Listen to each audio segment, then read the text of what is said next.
What is evangelism and mission work? And who is supposed to do it? We'll take a look at a few lessons from Paul's second mission trip and how we can apply them for today. You don't need to fly anywhere, and missions doesn't have to be expensive, and you don't need a passport to go to another country.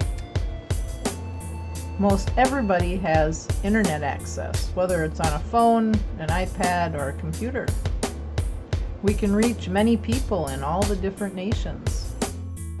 China, Iran, indigenous places, or Africa. And we don't even need to leave our own home.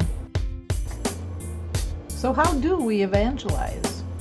Typically in the past, people have thought of missions and evangelism work as packing up your bags and going to another country. But it might be just somebody in your own neighborhood. The internet can be used for good or evil, but I am sure that if Paul had access to the World Wide Web back in his day, he would have used it to go to the nations. And an even more important question is, with what message do you go? Paul proclaimed the word of the Lord, that is, the message that Jesus proclaimed. He told about who Jesus was and about God's coming kingdom. Part of Paul's ministry, as well as ours should be, was to visit and strengthen believers. It isn't just about mission work, it is about discipleship. The jailer asked Paul, "What must I do to be saved?" We should be able to share the gospel as well, so that people would ask that of us. Evangelism is not inviting somebody to a church service and expecting the pastor to win them to Christ.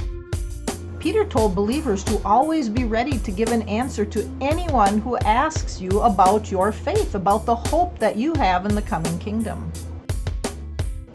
The question is, how will you spend your time?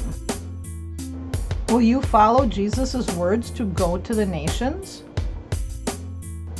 God may call you to go to another country, but He is calling all of us to go to the nations. And He has given us the means to do it today. We can correspond with people, we can have Bible studies, and we can have fellowship groups. Jesus said that where there are 2 or 3 gathered in my name, there I am with them. So it doesn't matter if they are in person or online.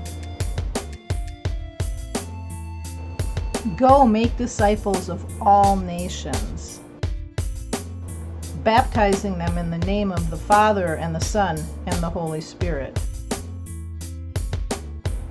teaching them to obey everything I have commanded you.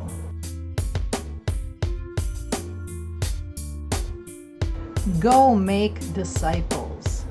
Teach them what Jesus taught so that they can obey Him and that they too can go make disciples.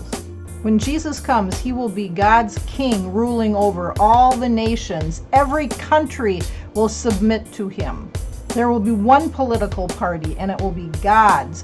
Jesus will rule righteously, and that is the hope that we need to share with the nations. How will you share? And will you obey Jesus? It doesn't matter how old you are. We are all called to share the kingdom hope that we have, whether we are young or old.